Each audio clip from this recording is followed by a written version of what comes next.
Let's explore today, what if the same strategies used to win ancient wars are quietly being used by today's most successful businesses across the UK, US and Europe? Not louder marketing, not longer hours, but strategic domination.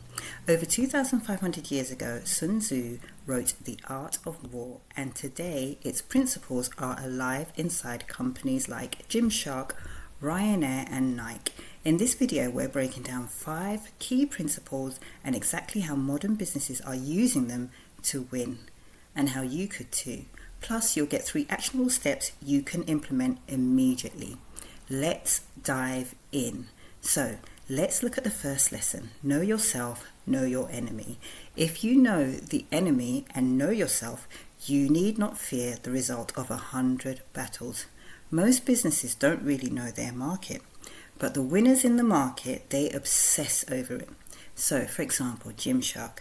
Gymshark didn't try to beat legacy sports brands head on. Instead, they studied A, their audience, young social media driven fitness enthusiasts. B, their competitors. They were slow, traditional, retail heavy brands, and they saw the gap. Community-driven influencer-first branding. They knew themselves, they were agile, digital natives. They knew their enemy, slow-moving giants. And they built $1 billion brand. So, action step 1, run a brutal clarity audit. Who are your top 3 competitors? What do they do better than you? Where are they weak? Where do you have an unfair advantage? Find the gap and own it. Now, let's look at the second lesson from this. All warfare is based on deception, which is really positioning. In business, this isn't about lying, it's about perception control. Because customers don't buy the best product, they buy the one that feels best. For example, Nike. Nike doesn't sell shoes, they sell identity, performance, and belief. Their branding makes you feel like an athlete before you've even moved. That's strategic positioning. So another example is Brewdog. Brewdog positioned itself as rebellious, anti-establishment, not just beer, a movement, and that perception helped them stand out in a crowded market. Here's an interesting insight from Jack Ma. Customers don't care how much you know until they know how much you care. Now, what does this mean? It's showing us that perception and emotional connection drive buying decisions. Action step number 2, upgrade your positioning. Focus your messaging on transformation, not features. What or who will help your customer become? Build a brand identity people want to belong to. Make your business feel bigger, sharper, more premium. Perception is leverage. Now, lesson 3. Speed is the essence of war. Slow companies lose. Even if they're right, fast companies learn, adapt, and win. For example, Zara. Zara built its empire on speed. Instead of seasonal collections, they design, produce, and distribute in weeks.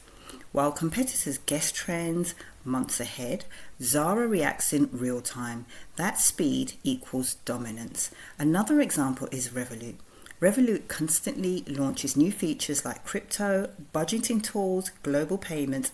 They move fast, test fast, and evolve fast. Now, action step number 3, adopt the 72-hour rule. Any idea that you could grow your business must be tested within 72 hours.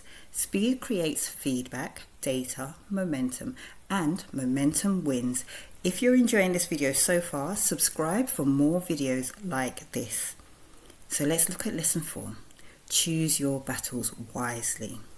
Not every market is worth entering. Not every fight is worth fighting. For example, Ryanair didn't try to compete on luxury.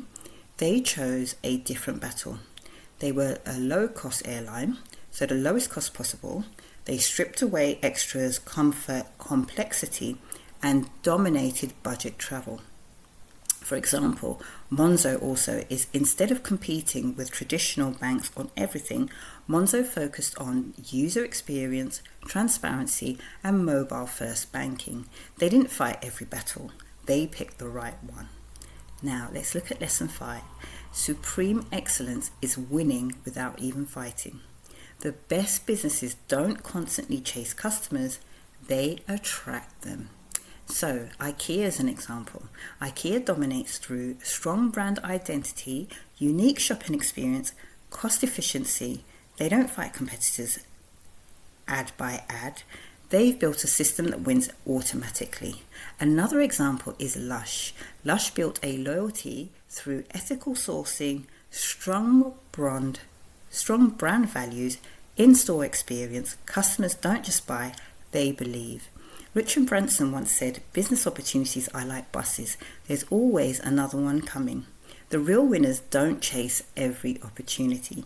They build something so strong, opportunities come to them.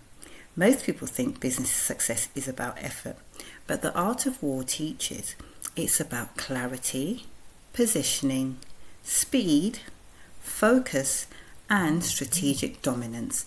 Let's recap what we've learned from the art of war applied to business. 1. Know your market better than anyone else. 2. Control perception through branding. 3. Move faster than your competitors. 4. Choose battles you can win. And 5. Build a system so strong you don't need to fight. This is how modern companies win, not by working harder, but by thinking smarter. Now, if you want more breakdowns like this for modern businesses, subscribe now and comment below which company example hit you the hardest and which strategy will you implement first, because in business you're either reacting or you're winning. Remember to design your profits first and your spend second. I'll see you in the next video.